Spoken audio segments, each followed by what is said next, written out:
চরণ তলে চোখের জল ঝরতে লাগলো ঝরঝর করে। কার কাছে চোখের জল ফেলছেন? এই জগতের মাঝে যিনি একমাত্র চোখের জল মোছাতে সক্ষম।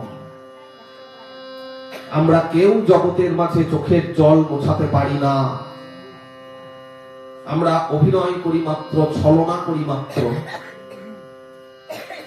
কুব্জা বড় বাসনা করলো শ্রী ভগবানকে রাত্রিতে ডেকে ভালোভাবে সাজিয়ে ভগবানকে প্রেম নিবেদন করবে গোবিন্দকে। কুব্জা ভগবানকে ডেকে সাজালো, আমি এত কুচ্ছিত, আমার মতো রমণী তো কোনোদিন এহেন পুরুষের প্রেম পাবে না, প্রেম পাবার উপযুক্ত নয়।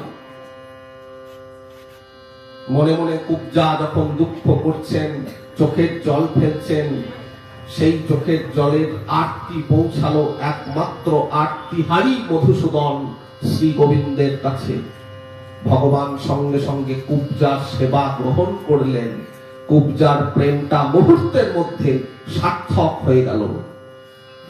যে কারণে কুব্জার প্রেমটা সার্থকতায় রূপান্তরিত হলো, ঠিক একই কারণে অর্জুনের বিষাদ যোগটা আজকে সার্থক হয়ে গেল।